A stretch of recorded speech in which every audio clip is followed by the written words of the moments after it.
Salut! Aujourd'hui, on va inverser les rôles. C'est moi qui vais poser les questions. Mais on va faire ça sous forme de jeu. Une question, 4 réponses au choix, 10 secondes pour répondre à chaque question. 1 point par bonne réponse. Je donne une explication sur la réponse après chaque question. Tout niveau, donc il y en aura pour tout le monde. Notez vos points, le meilleur à gagner. À faire à plusieurs pour l'esprit de compétition. Vous avez tout compris? Tu crois que je pige un seul mot de ce que tu dis? Non? Bon, c'est pas grave, on y va. Alors, question 1. Combien de trains circulent chaque jour en France? 5000, réponse A. 15 000, réponse B. 25 000, réponse C. 50 000, réponse D.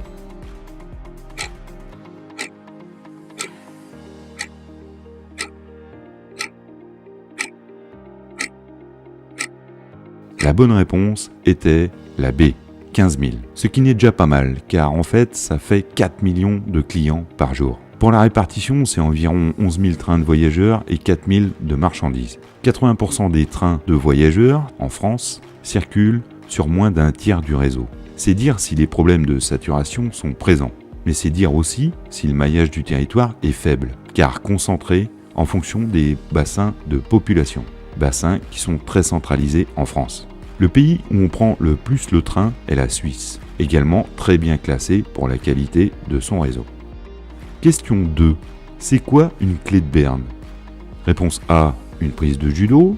Réponse B, la clé de la ville de Berne. Réponse 3, une clé cheminote. Réponse 4, une formule de style qui exprime le mensonge.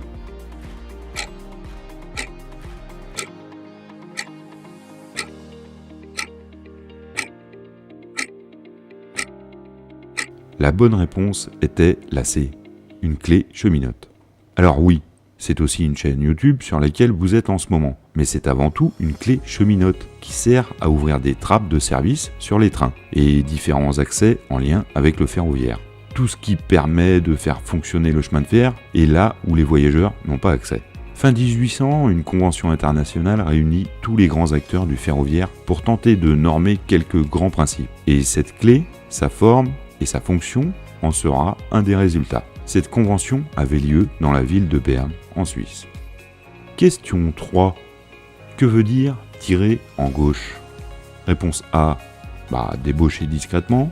Réponse B, vidanger la conduite d'air en queue d'un train. Réponse C, désigner un collègue pour faire son boulot à sa place. Réponse D, voter comme il faut aux élections professionnelles.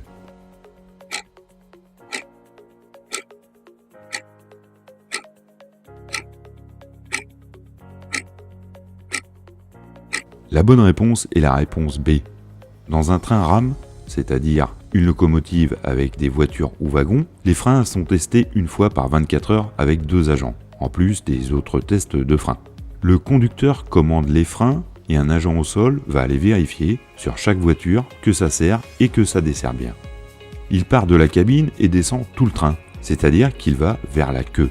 Et il fait ça en partant de la gauche du train, dans le sens de la marche. Car c'est là que se trouve le conducteur dans la cabine, à gauche. Une fois en queue du train, il va vidanger toute la conduite d'air qui pilote le frein, afin de tester que l'air circule bien sur tout le train. Et pour faire ça, il ouvre une vanne, en tirant dessus, d'où l'expression « tirer en gauche ». Question 4. Que veut dire ce panneau? Réponse A, spécial. Réponse B, sifflet. Réponse C, souplesse. Réponse D, sponsor. VPN et compagnie.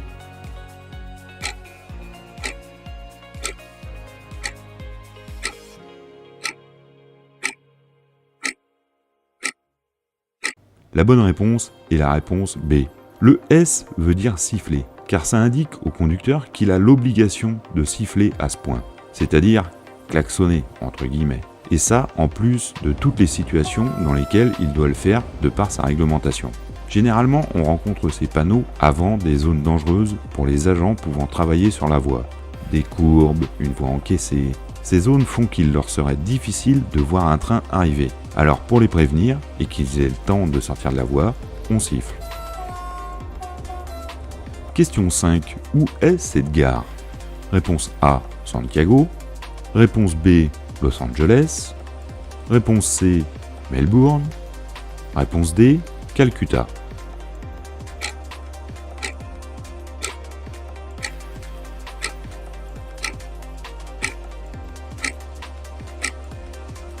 La bonne réponse était la réponse C. Cette magnifique gare est située à Melbourne, en Australie. Elle a été construite et modernisée en différentes phases, mais le premier bâtiment date de 1854. Située dans le quartier de Spencer Street, elle est l'une des gares les plus fréquentées du pays, avec plus de 50 millions de voyageurs qui y transitent chaque année. Question 6. Qu'est-ce qu'un train W?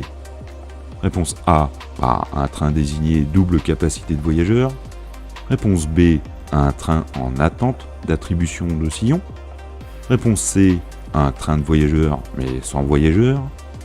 Réponse D, un train nommé comme ça car il existe des trains A, B et C, donc pourquoi pas W.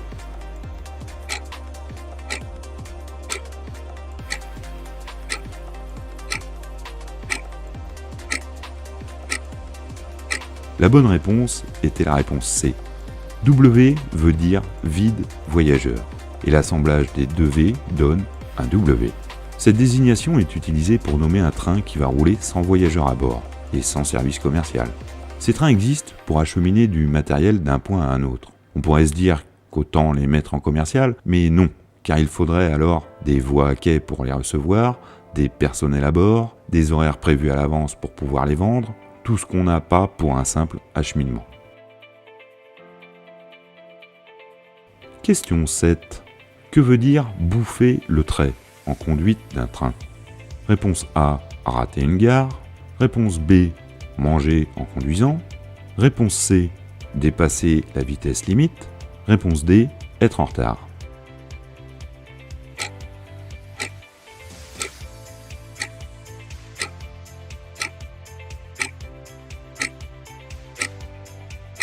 La bonne réponse est la réponse C.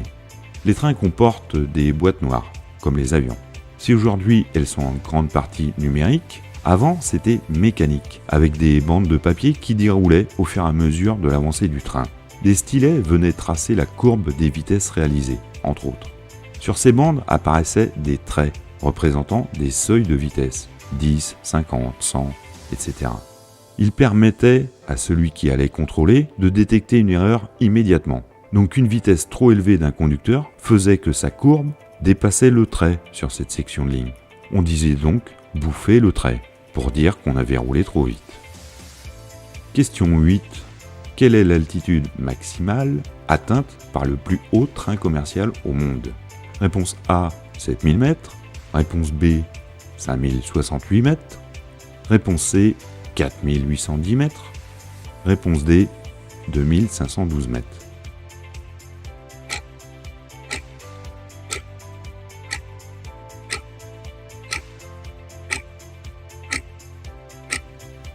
La bonne réponse était la réponse B.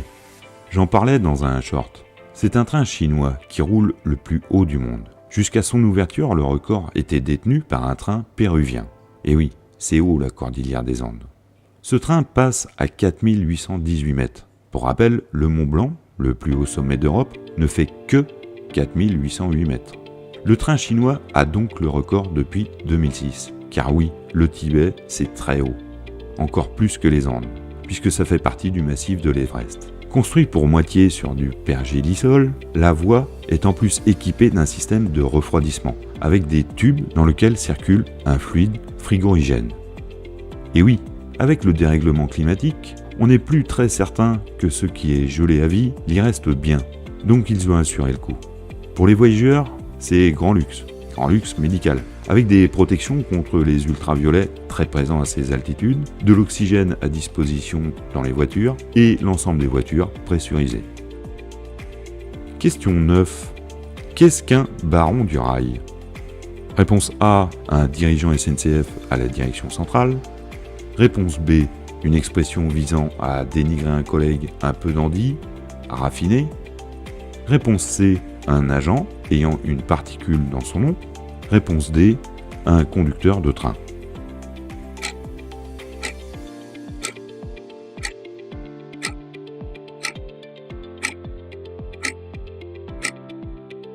La bonne réponse est la réponse D.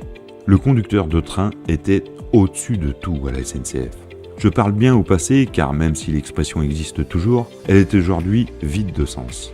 Donc le conducteur vapeur avait le plus haut salaire, bien souvent même au-dessus de ses dirigeants, même les plus hauts placés.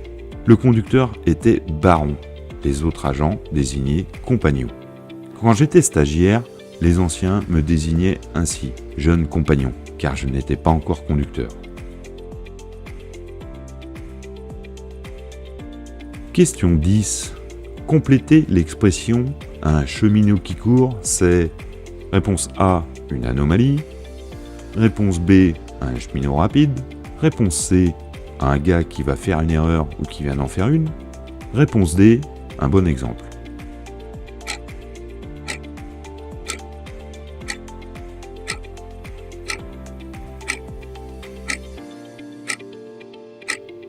La bonne réponse est la réponse C. Oui, quand on court, c'est qu'on a ou qu'on va faire une connerie. Le cheminot qui court après avoir fait une boulette car il veut la rattraper.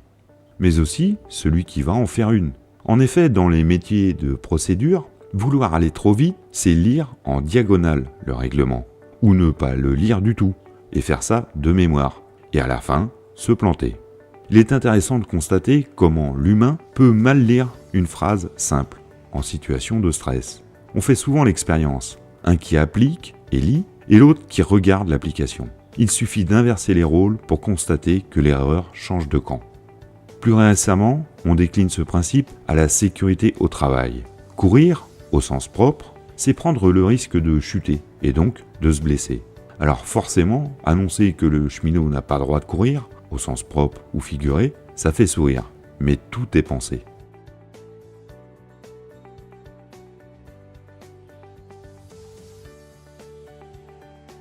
Question 11. Qu'est-ce que la voix Thérèse ? Réponse A. Une voix nommée ainsi en hommage à Thérèse d'Autriche. Réponse B. Une voix cachée. Réponse C. La voix 13. Réponse D. La voix en T.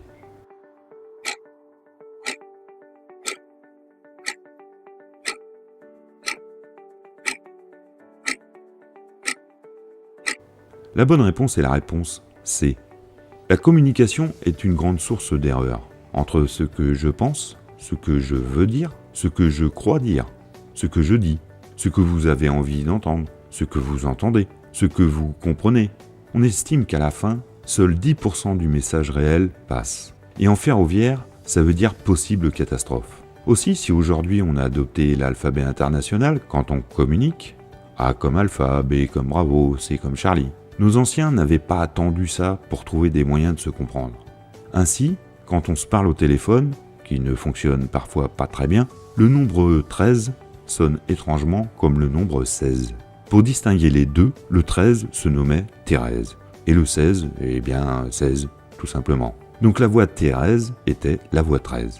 Aujourd'hui, on devrait dire la voix 13, 1 et 3.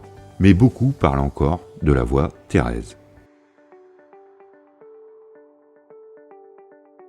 Question 12. Que veut dire GVG ? Réponse A. Grande visite générale. Réponse B. Grève valide globale. Réponse C. Graisse de vidage galvanisé. Réponse D. Grand voyageur galonné.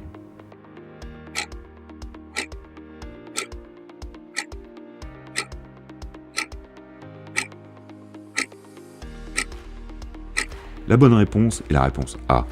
Dans tous les systèmes de production industrielle, il existe différents niveaux de maintenance, et la GVG est un de ces niveaux.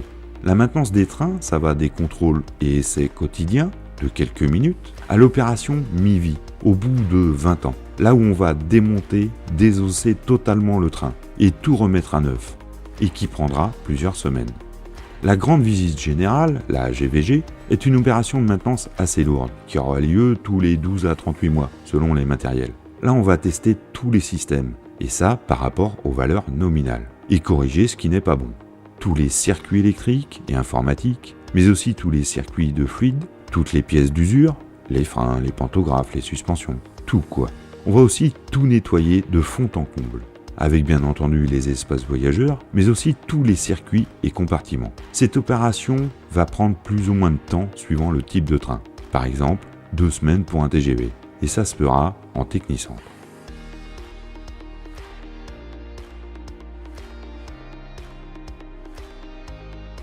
Question 13.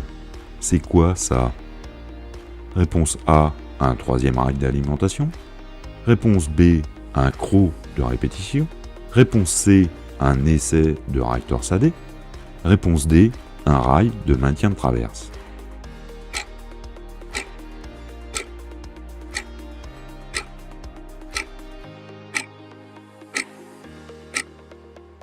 La bonne réponse est la réponse B. On le connaît sous le nom de crocodile, du fait de sa forme. Si vous en voyez un, c'est que vous êtes à proximité d'un signal, car ce système sert à répéter son information en cabine. Quand on passe un signal présentant une indication restrictive, un courant est envoyé dans le crocodile. Une brosse sous le train vient frotter ce croco et capte donc une tension. Il active alors une lumière clignotante au pupitre en cabine.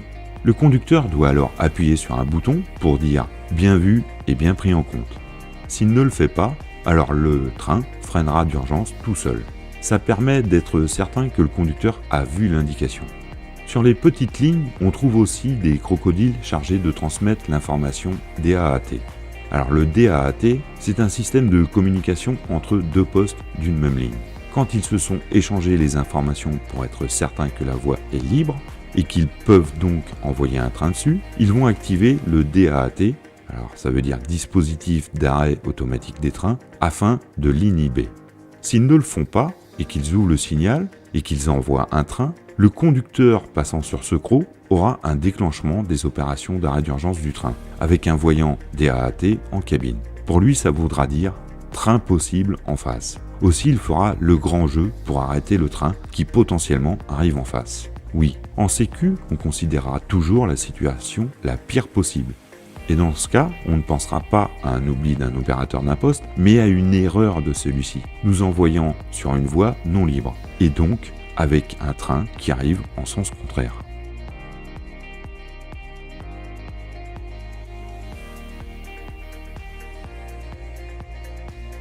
Question 14. Dans quel pays se situe le plus grand réseau ferroviaire du monde? Réponse A, aux États-Unis. Réponse B, en Chine.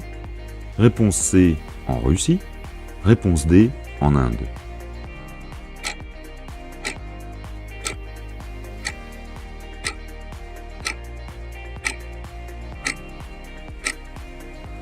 La bonne réponse est la réponse A. En nombre de kilomètres, le réseau le plus vaste est celui des États-Unis. Et pas qu'un peu, car ils ont pas loin de 300 000 km de voies, là où en France, on en a environ 30 000. Mais le nombre de kilomètres ne fait pas tout, car par exemple, la Suisse, qui n'a que 5600 km de voies, est un des pays qui utilise le plus son réseau, et dont le réseau est classé parmi les meilleurs. Car oui, aux USA, le réseau hérité d'une époque où le chemin de fer était roi n'est aujourd'hui que très peu utilisé, et très peu entretenu. Il est l'exact opposé des réseaux européens. Là-bas, il y a très peu de trains de voyageurs, mais beaucoup de trains de fret. Le réseau est très peu électrifié, et bien souvent à voie unique. Il n'appartient pas à l'État, mais à différentes compagnies, qui y opèrent leurs trains. Ils n'ont pas la moindre ligne grande vitesse, leur TGV ne roulant qu'à 240 km/h, et ça que sur 50 km. Différents projets existent pour en construire, ou sont déjà lancés, mais ils sont bien freinés par les compagnies fret, qui ne veulent pas de trains de voyageurs sur leur réseau, ainsi que par les lobbies de la route et aériens très puissants là-bas.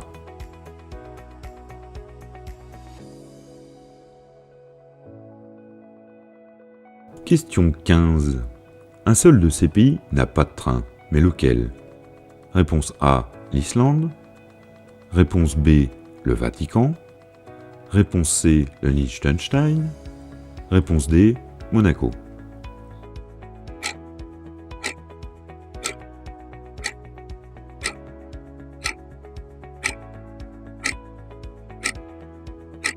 La bonne réponse est la réponse A. Oui, c'est l'Islande qui n'a pas de réseau ferroviaire. Alors pourquoi ça? Plusieurs raisons qui se cumulent au fil du temps. De base très peu peuplée, L'Islande a ses villes principalement situées sur les côtes. Aussi, historiquement, les voyages se faisaient en bateau. Les routes y sont par exemple très peu développées. Il faut dire que le relief n'aide pas, ainsi qu'une activité volcanique très présente, et les tremblements de terre fréquents. Ça fait beaucoup pour y envisager un train. Ajoutons à ça que quand l'avion s'est développé, les aéroports ont poussé comme des champignons partout. Aussi, aujourd'hui, on s'y déplace en voiture pour les trajets de faible distance et en avion autrement. Les autres pays de cette question ont tous des réseaux ferroviaires, mais adaptés à leur superficie, donc mécaniques.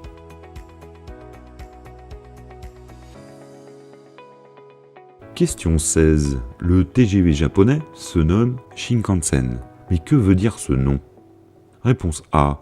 Soleil pressé. Réponse B. Train ultra rapide. Réponse C. Trait d'horizon. Réponse D. Nouvelle ligne interurbaine.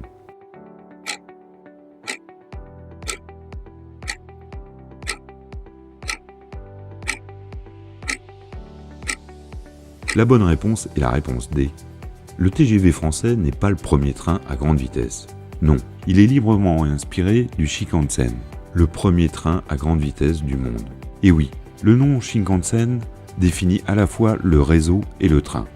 Ce réseau est dédié, c'est-à-dire que contrairement au TGV, le Shinkansen ne peut rouler que sur ligne Shinkansen. C'est forcément moins souple en utilisation, mais aussi beaucoup plus logique. On met des trains à grande vitesse sur des lignes à grande vitesse, et pas sur une ligne où on roule à 100 km/h comme chez nous. Cela participe grandement au fait qu'il est très ponctuel. Il n'est jamais dérangé par un train de banlieue, un train TER ou un train de fret devant lui. Le premier projet de train rapide au monde date de 1930, avec une liaison envisagée à 200 km/h. Une guerre mondiale plus tard, le projet est relancé dans les années 60, avec une ouverture commerciale en 1964 à 210 km/h pour les JO de Tokyo. Aujourd'hui, sa vitesse maxi est de 320 km/h, comme nos TGV français.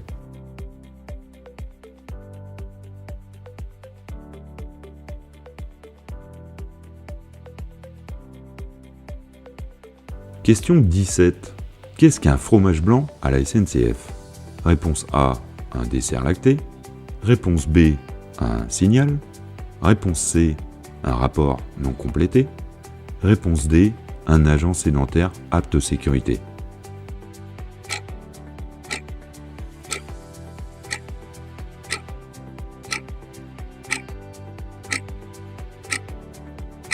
La bonne réponse est la réponse D. La SNCF, c'est comme l'armée, la discipline en plus, aurait dit le grand Charles. Sauf que personne ne trouve la source réelle de cette citation de la part du général. Peu importe, le sens est là. Il y avait quelque chose de militaire dans le ferroviaire, dans son organisation, dans sa rigueur et dans ses rapports humains. Et tout comme aujourd'hui, les entreprises aiment bien créer des postes avec des noms ronflants, la SNCF d'hier avait pléthore de grades et de niveaux divers. Et à chaque grade, chaque fonction, sa tenue. Aussi, pour les agents sédentaires, la casquette servait de distinction, par ses motifs et par sa couleur. Des étoiles venaient l'orner et sa couleur désignait la fonction. Celle avec une partie haute blanche désignait les agents ayant une fonction de sécurité, donc plus gradés que ceux qui n'en avaient pas. Aussi, pour les désigner, on parlait de casquette blanche, mais beaucoup plus couramment de fromage blanc, la partie blanche ayant vaguement la forme d'un fromage. Et pour compléter, il y avait les étoiles. En fonction du nombre et de la couleur des étoiles sur la casquette, on était plus ou moins gradé. Un petit goût de l'armée, je vous le disais.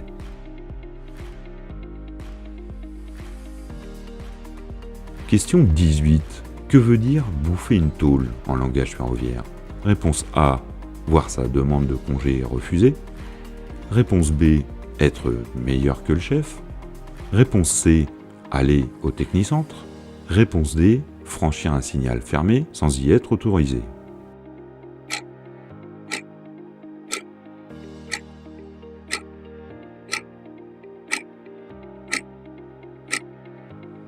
La bonne réponse est la réponse D. L'histoire de la signalisation ferroviaire s'est faite en étapes et les modernisations successives ont été réalisées suivant les besoins, donc suivant les trafics. Ce qui explique qu'aujourd'hui coexistent autant de types de signalisation différents. Jamais l'État n'a décidé de mettre assez d'argent pour tout harmoniser. Mais le rapport avec la tôle alors?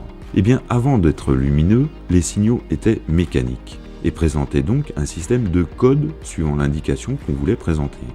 Le signal le plus impératif, et qui fait donc frémir tout cheminot qui se respecte, est le carré. Il impose l'arrêt. Ce carré, quand il était mécanique, se présentait sous la forme d'une plaque de métal carré, avec un damier blanc et rouge. Une plaque de métal carré, une tôle quoi. Aussi, bouffer une tôle, c'est donc, encore aujourd'hui, franchir un carré sans y être autorisé. Soit il s'est refermé devant nous une anomalie ou une erreur de l'aiguilleur, soit on n'a pas fait ce qu'il fallait pour le respecter. C'est l'erreur ultime pour un conducteur. Et bien que les signaux soient aujourd'hui très largement lumineux, on parle encore de tôle. Question 19. Comment se nomme cette partie de la roue d'un train? Réponse A, un bourrelet. Réponse B, un boudin. Réponse C, un renflement. Réponse D, une bavure.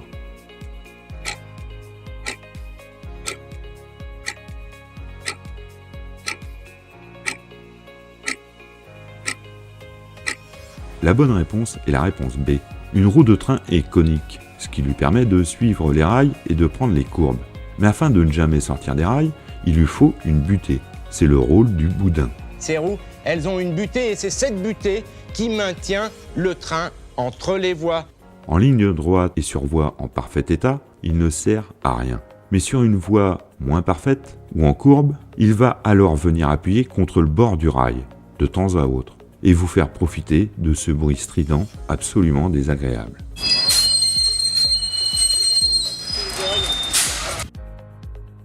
Question 20. Qu'était une lampisterie? Réponse A, le lieu de stockage et d'entretien des lampes. Réponse B, une fresque ornant certaines gares. Réponse C, une stratégie pour en faire le moins possible. Réponse D, une suite de signaux.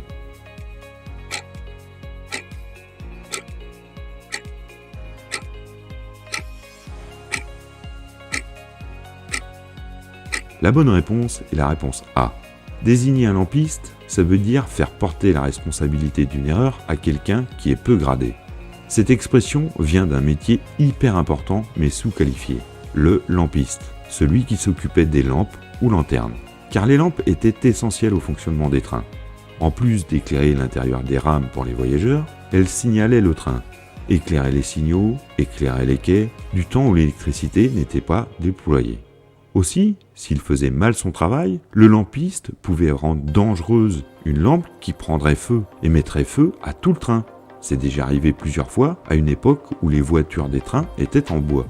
Ou encore, il pouvait rendre invisible un signal de nuit et provoquer une catastrophe ferroviaire.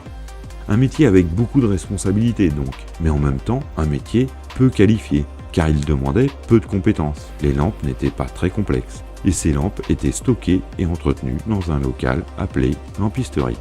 Il y en avait dans toutes les gares importantes. Voilà, c'était la dernière. Plusieurs réponses étaient dans mes vidéos précédentes, donc si vous êtes assidu, vous avez au moins celle-là de bonne.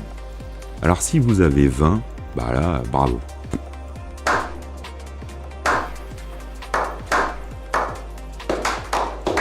Je doute pouvoir atteindre ce score. Entre 15 et 20, vous êtes un sacré connaisseur. Chapeau. Entre 10 et 15, vous n'êtes pas aux fraises concernant le ferroviaire, de quoi impressionner ceux qui ont un avis sur tout sans connaître. Entre 0 et 10, bon bah là, maintenant, voilà quoi, vous en savez un peu plus. Mais je ne suis pas de mauvaise humeur, je fais un brin d'humour, c'est tout. Ah. Cette vidéo est un mélange d'esprit short et de vidéos plus longues. Aussi, dites-moi ce que vous en pensez en commentaire. Si vous aimez, likez, commentez et j'en referai. Allez, à bientôt les cultivés et tchou tchou.